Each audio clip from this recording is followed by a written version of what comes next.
Hello, everyone, and welcome to our documentary on one of the greatest political thinkers in history, Thomas Hobbes.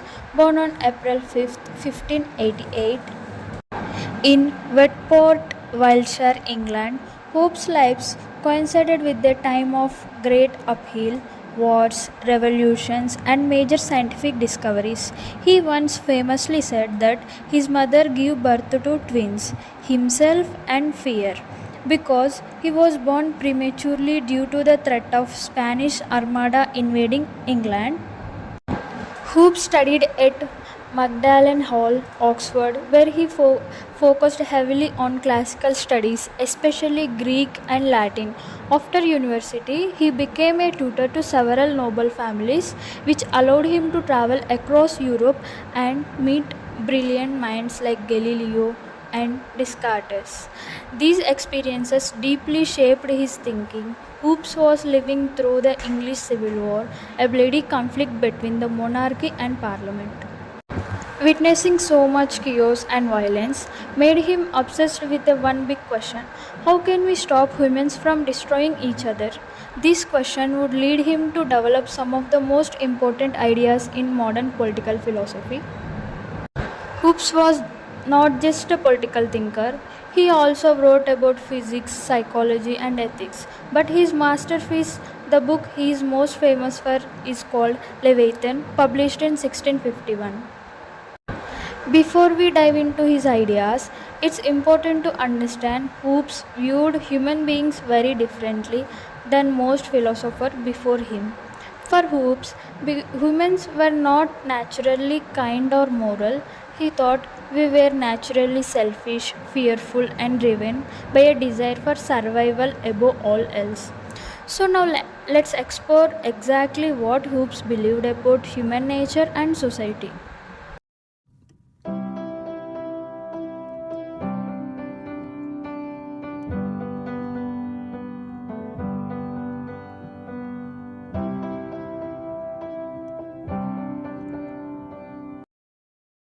Now let's look at Hobbes' core ideas that still influence politics and philosophy today.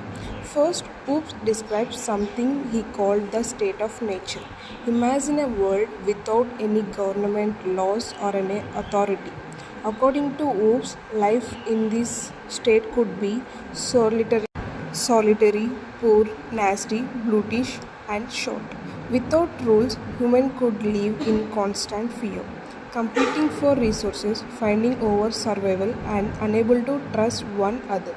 Because of this, Hobbes believed that human beings willingly agree to form a society by making a social contract. In this contract, individual gives some of their freedoms in exchange of security and order. But here the key point: Hobbes thought that for peace to truly last, society needed a strong central authority, a ruler, a government with absolute power. In this sovereign, which he famously compared to a giant sea monster called a Leviathan, could have the authority to enforce laws and punish anyone who disobeyed. Importantly, Hobbes did not think the rule's power came from God. It came from the consent of the people. The ruler exists because people agreed to surrender their rights to protect themselves from the chaos. However, once you agree to the social contract, Hobbes argued, you cannot rebel against the sovereign. Even a bad ruler is better than falling back to anarchy. To sum up, humans are naturally selfish and fearful. In the state of nature, life could be violent. To escape this, we create a social contract. To give some, we give up some freedom to a powerful government that maintains peace. But what Hobbes' view so radical of his time was idea that political power doesn't need religious justification. Authority is a human made. Now let's look at how Hobbes' ideas influence later thinkers and why he remains so important today.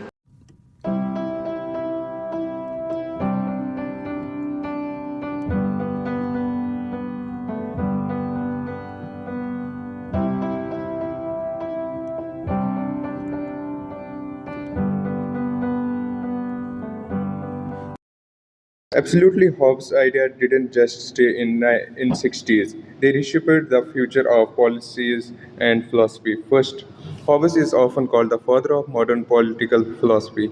His focus on reason, not religion, to justify political authority helped lay the foundation for the secular state. Government separate from religious control. Later, thinkers like John Locke, Rousseau also discussed social contract, but major difference.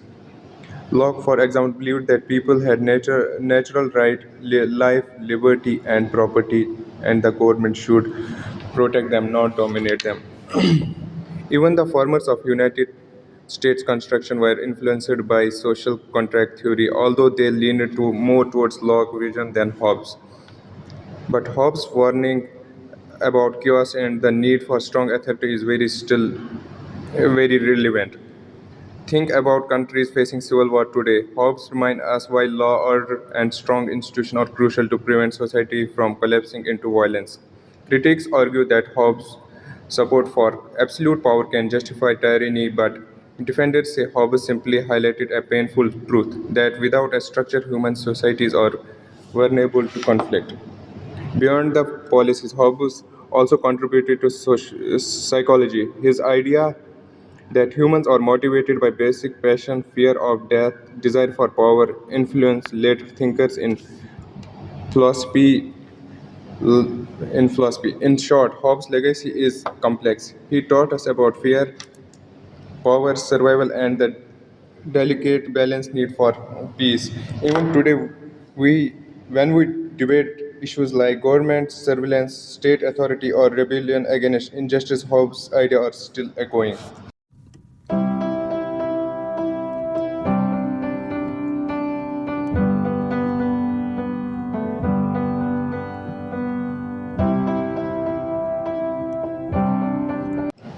Now that we have covered Hobbes' main political ideas, let's take a closer look at how he viewed human psychology and religion, two topics deeply connected to his philosophy. Hobbes believed that human actions are driven by desires and aversions, basically, by what we like and what we fear. In his view, people don't act out of pure goodness. Instead, everything we do is a way to pursue pleasure or avoid blame. This approach to psychology was revolutionary at the time. Hobbes rejected the traditional idea that humans are naturally rational or moral. Instead, he believed we are ruled by our emotions. Now, regarding religion, Hobbes had controversial opinions. Remember, he lived in a time when questioning the church was dangerous. For Hobbes, organizing religion was useful but dangerous if left unchecked. He believed religious power should be under the control of the sovereign, not independent. Why? Because if priests and religious groups could challenge political authority, it would cause division and lead back to civil war, the very thing Hobbes feared most. In short, Hobbes treated faith as a psychological need, not a divine revelation, and he insisted that political stability must always come first, even other religious freedom. His ideas about religion were considered radical, and many accused him of being an atheist, though Hobbes always denied it. Today, we can see Hobbes as an early voice in the discussion about secular governance and the separation of religion and politics. Next, let's hear about how Hobbes' philosophy has been criticized and whether his grim view of human nature holds up today.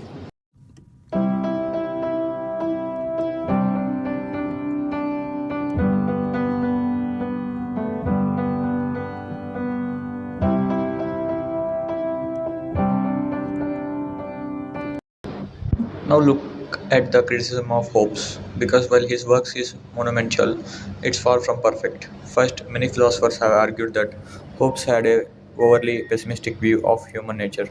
Thinkers like John Locke believed that people are capable of reason, cooperation, and even altruism, without the need for a absolute sovereignty. Locke said humans have natural rights that must be protected, not crushed by authority. Another criticism is about Hobbes' support for absolute power. In Hobbes' world, once you agree to the social contract, you can't rebel, even if the ruler becomes a tyrant. Critics argue that this could justify dictatorship and abuse of power. Modern democracies are based on the idea that if a government becomes unjust, the people have the right to overthrow it, a major difference from Hobbes' model.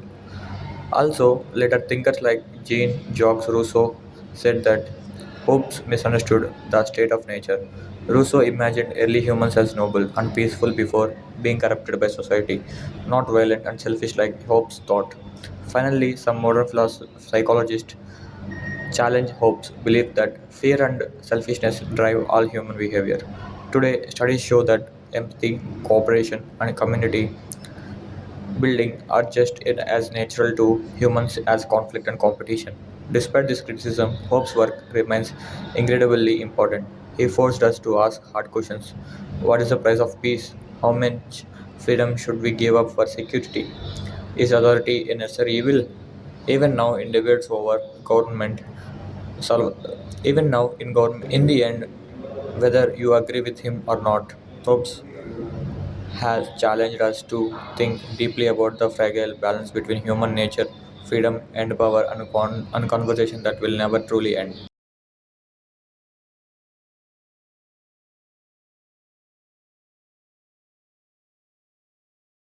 Men may fancy many evil consequences, yet the consequences of the want of it, which is perpetual war of every man against his neighbour, are much worse. He admitted that inconvenience. But this inconvenience is anyway the fault of the people, not the sovereign, because, as Hobbes adds, if men could rule themselves, there would be no need at all of a common coercive power. As he went on, he that complaineth of injury from his sovereign complaineth of that whereof he is the author himself, and therefore ought not to accuse any man but himself. Hobbes's theory was dark, cautious, and not especially hopeful about government. In our more optimistic moments, we want him to be wrong, but it seems Hobbes's name will always be relevant and fresh again when revolutions, motivated by a search for liberty, go horribly awry. Hobbes maintained in the preface to Leviathan that he had written the book without partiality, without application, and without other design than to set before men's eyes the mutual relationship between protection and obedience.